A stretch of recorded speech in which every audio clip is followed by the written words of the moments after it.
एक काम करो, थोड़ी देर के लिए बस ये भूल जाओ कि इस वीडियो में हम साइन थीटा या कॉस थीटा टाइप का कुछ पढ़ने वाले हैं और मेरे साथ चलो एंशिएंट इजिप्ट, जब पिरामिड्स बन रहे थे। अब इमेजिन करो कि तुम उस टाइम के आर्किटेक्ट हो और तुम्हें राजा ने बोला है कि मुझे एक पिरामिड चाहिए जो let's say I don't know 500 metre ऊंचा होना चाहिए, ठीक है, और 800 मीटर वाइड होना चाहिए, ठीक है, 500 मीटर ऊंचा होना चाहिए और 800 मीटर वाइड होना चाहिए। तो उस टाइम के आर्किटेक्ट्स ने भी फिर थोड़ा डर के या जो भी है अच्छे से अपना रिज्यूमे इंप्रूव करने के लिए अच्छे से एनालाइज किया सब कुछ, ठीक है। उस इनफैक्ट एक बहुत पुरानी इजिप्ट की एक बुक है जिसमें एक सेंटेंस मिला है और उसका जब ट्रांसलेट करते हो ना तो निकल के आता है, उस ट्रांसलेशन में ये पूछा हुआ है कि if height is this much and base is this much then how much is the inclination of the pyramid. ये चीज ट्रांसलेट हुई है। तो अब वो इंक्लिनेशन से क्या मतलब होगा उसका, आई एम श्योर वो ये पूछ रहा होगा ये फेस कितना इंक्लाइंड होगा। अगर राजा ने बोला कि 500 मुझे हाइट चाहिए और 800 मुझे बेस चाहिए, तो ये जो फेस होगा पिरामिड का, ये जो फेस होगा पिरामिड का, वो बेस से कितनी एंगल पे उठा होगा, वो बेस से कितने एंगल पे उठा होगा, है ना।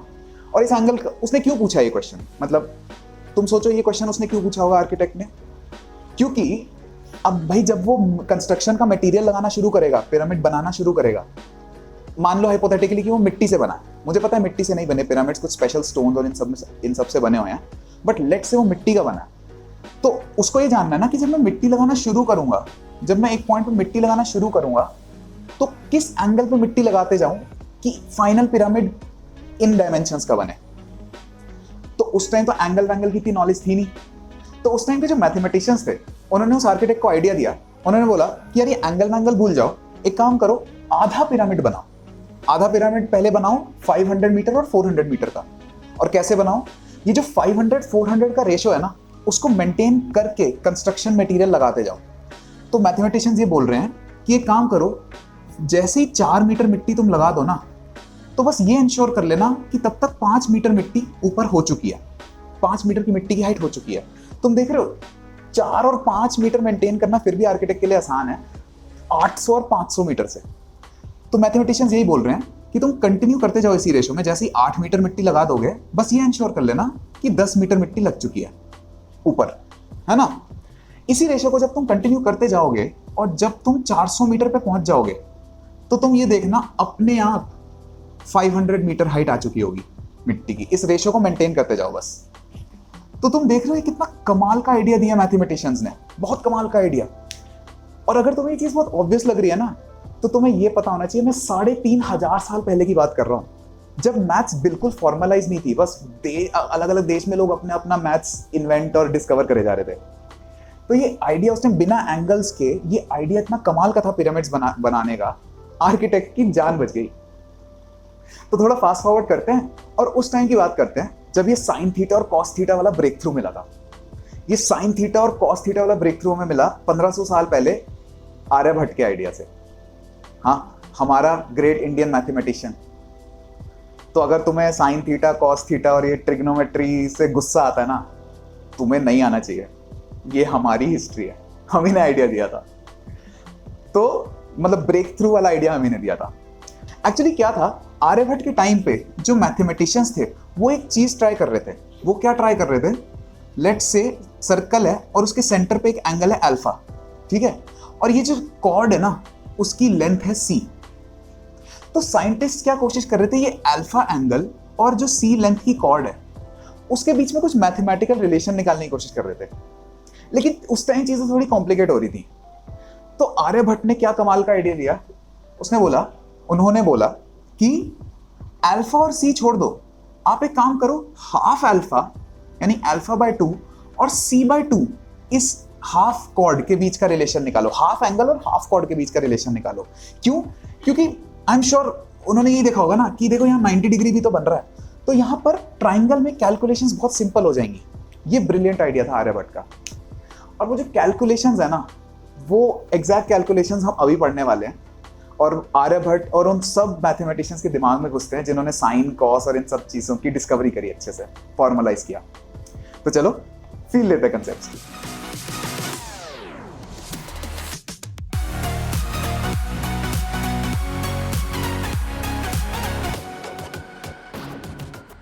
लेट्स से हमारे पास एक राइट एंगल ट्राइंगल है जिसमें ये एंगल 90 डिग्री है और ये एंगल 45 डिग्री है। अगर मैं इस ट्राइंगल को बड़ा छोटा भी कर दूं बिना ये एंगल चेंज किए तो एक बहुत कमाल की प्रॉपर्टी सामने आती है। मैं एक काम करता हूं, इस ट्राइंगल की ना लेंथ एक बार डिस्प्ले करता हूं। तो लेंथ को मैंने ऑन किया। इस टाइम परपेंडिकुलर की लेंथ है 10.20 यूनिट्स, बेस की लेंथ है 10.20 यूनिट्स और हाइपोटेन्यूज की लेंथ है 14.42 यूनिट्स। अगर इन लेंथ्स को मैं बड़ा छोटा भी करता हूं, लेट्स से बड़ा छोटा करा बिना ये एंगल चेंज किए, तो एक बहुत कमाल की प्रॉपर्टी होती है। ध्यान से देखो, मैं क्या कर रहा हूं, रेशियोज को ऑन कर रहा हूं। हम तीन रेशियोज की बात करेंगे। एक होगा perpendicular length by base length, एक होगा perpendicular length by hypotenuse length और एक होगा base length by hypotenuse length. इस टाइम रेशियोज देखो क्या है, 1, 0.7 और 0.7। ध्यान से देखना, अगर मैं ये एंगल चेंज ना करूं 45 डिग्री बट लेंथ चेंज करूं, देखो लेंथ मैंने बढ़ा दी, ट्राइंगल की साइज बढ़ा दिया, तो न्यूमरेटर डिनोमिनेटर तो बढ़ गए लेकिन रेशियो अभी भी 1, 0.7 और 0.7 ही रहा। देखो मैं ट्राइंगल को छोटा भी कर दूं, लेट्स से काफी छोटा कर दिया, तो भी देखो रेशियो चेंज नहीं हुआ, 1, 0.7 और 0.7 ही है। लेट्स से मैं 30 डिग्री के ट्राइंगल की बात करता हूं। 30 डिग्री के ट्राइंगल के लिए जो रेशियोज की वैल्यू होती है वो होती है 0.58, 0.5 और 0.87।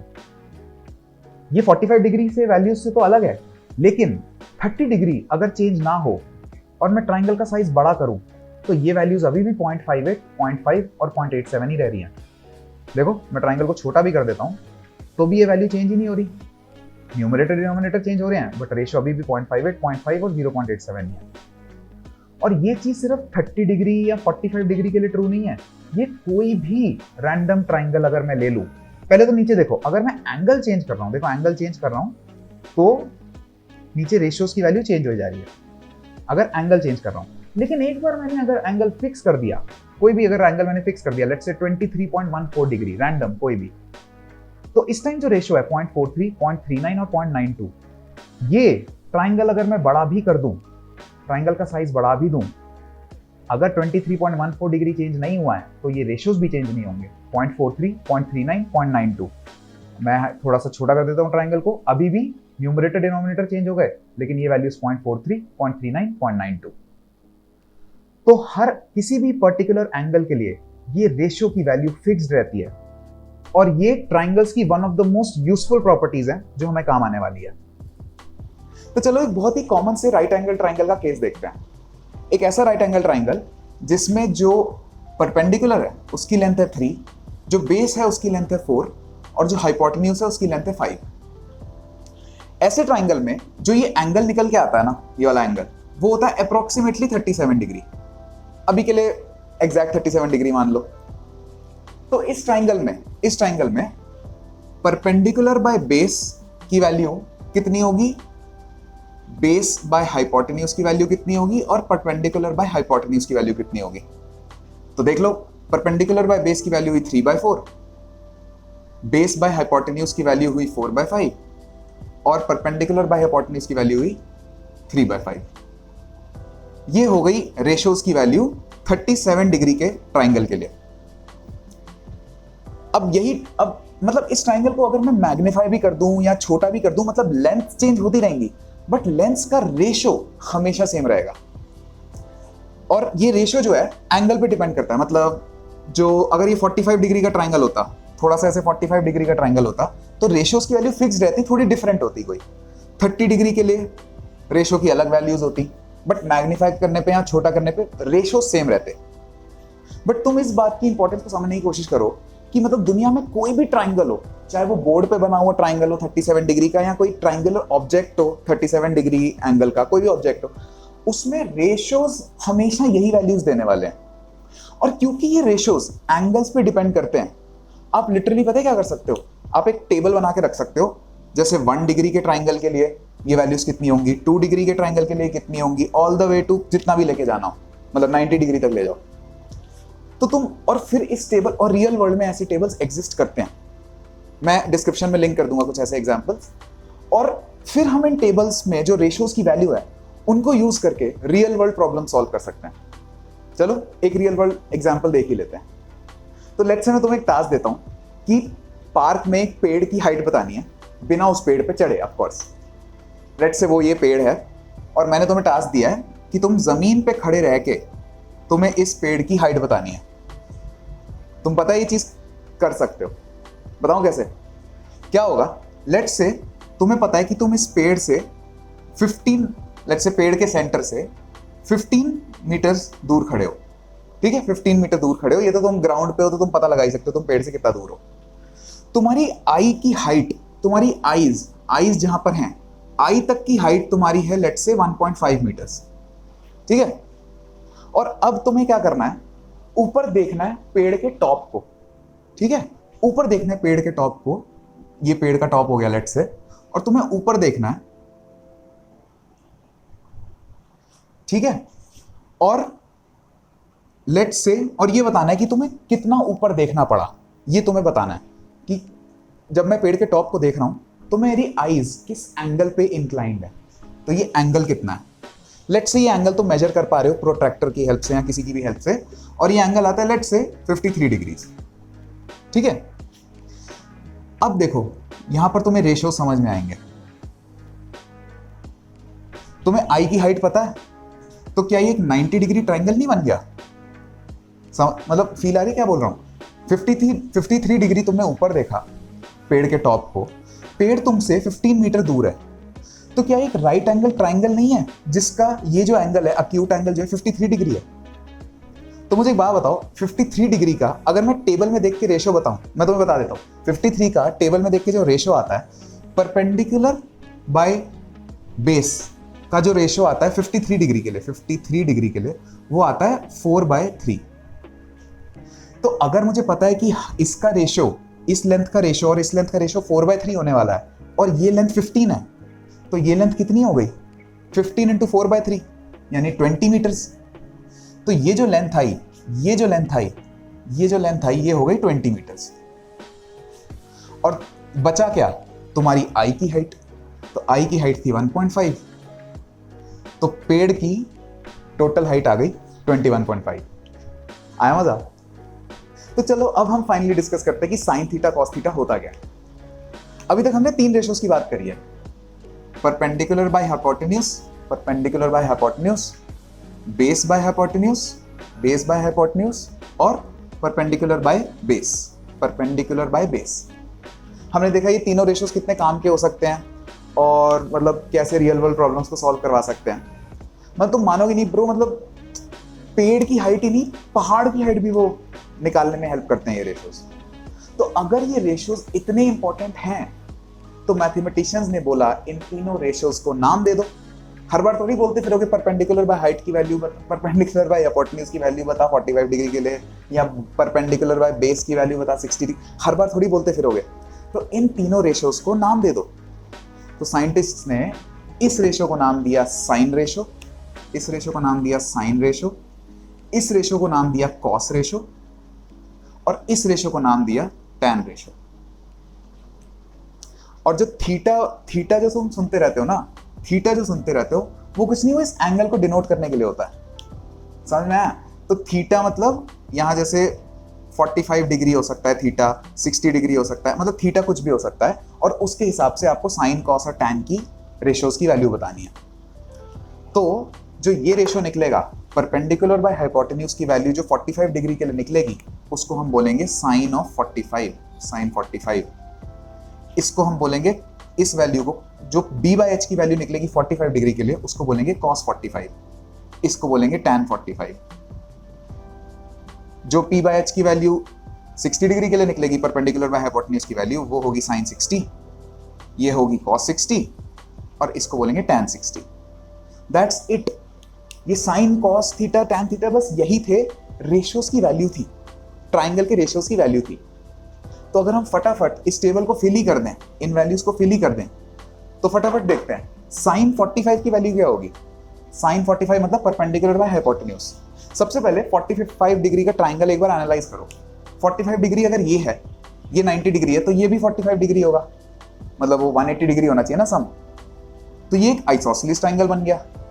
मतलब अगर इसका बेस x है तो इसका परपेंडिकुलर भी x होगा, और अगर ये x है, ये x है, तो पाइथागोरस थ्योरम अगर आप लगाओगे, राइट एंगल ट्राइंगल है, तो ये आ जाएगा x इंटू √2। ये वैल्यू आ जाएगी x into root two. Pythagoras theorem होता है ना a square plus B square equal to C square, मतलब p square plus B square equal to h square, that is better.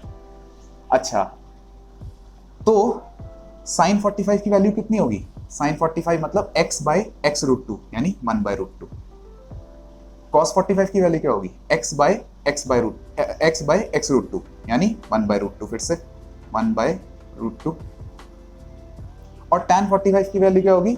Perpendicular by base x by X यानी 1। ये ratios की value ही निकाल रहे हैं हम, कुछ नहीं कर रहे। और वो टेबल में जो हमने वैल्यूज देख रहे थे ना अभी तक, बस ये वही है। अच्छा, अब 60 डिग्री के ट्रायंगल की बात करते हैं। 60 डिग्री का जो ट्रायंगल होता है उसमें अगर बेस x होता है तो हाइपोटेन्यूज हमेशा 2x होता है, और जो परपेंडिकुलर होता है वो होता है x रूट 3। ये चीज तुम प्रूव भी कर सकते हो। चलो मैं तुम्हें हिंट देता हूं।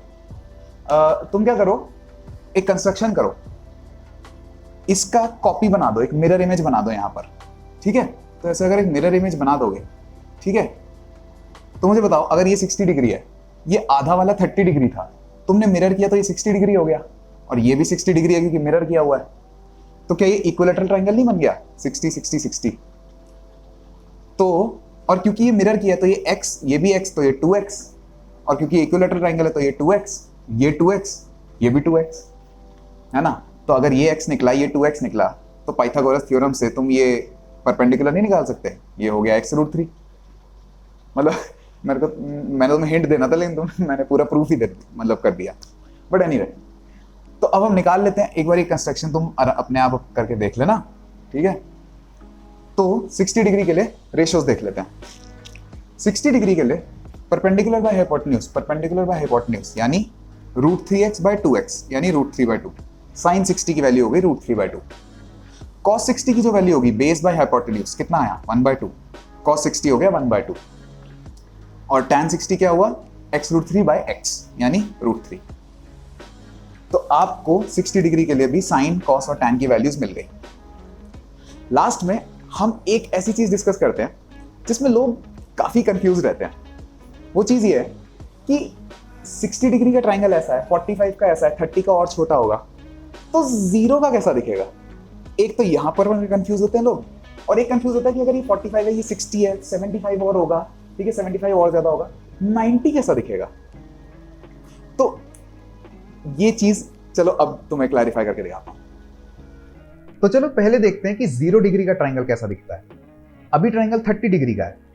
जैसे ही मैं एंगल कम करता जाता हूं, देख रहे हो परपेंडिकुलर छोटा हो जा रहा है, जो रेड लाइन है वो छोटी हो जा रही है। अभी देखो एंगल 0.77 डिग्री पे है और परपेंडिकुलर बिल्कुल 0 होने वाला है।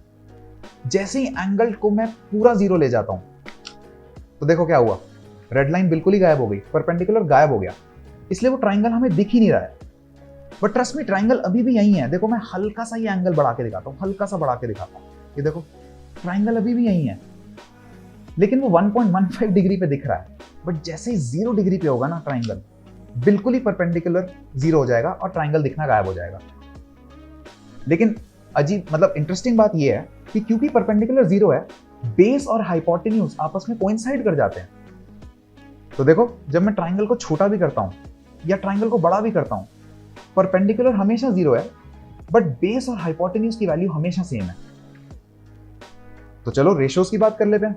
जो परपेंडिकुलर बाय बेस होता है यानी tan, तो tan 0 कितना होगा? 0। क्यों? क्योंकि न्यूमरेटर हमेशा 0 है। जो परपेंडिकुलर बाय हाइपोटेन्यूज है यानी sin 0 क्या होगा?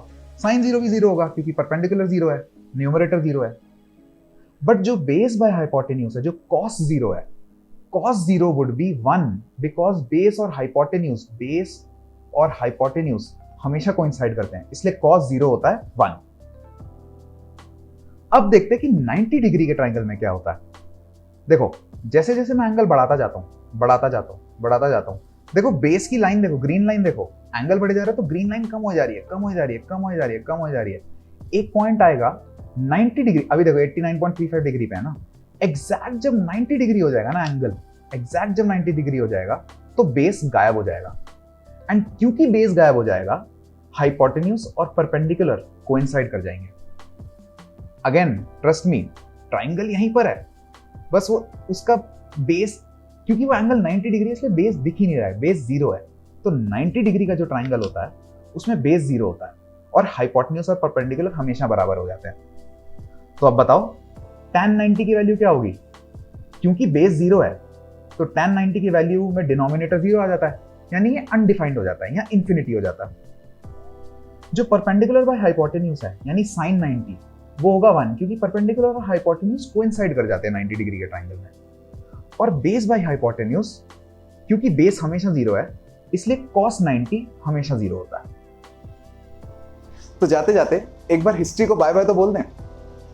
इजिप्ट के जो राजा थे उसने बोला था, उन्होंने बोला था कि जो मेरे पिरामिड्स की जो हाइट होनी चाहिए वो होनी चाहिए 146 मीटर्स, यानी ये जो हाइट होनी चाहिए वो होनी चाहिए 146 मीटर्स, ठीक है।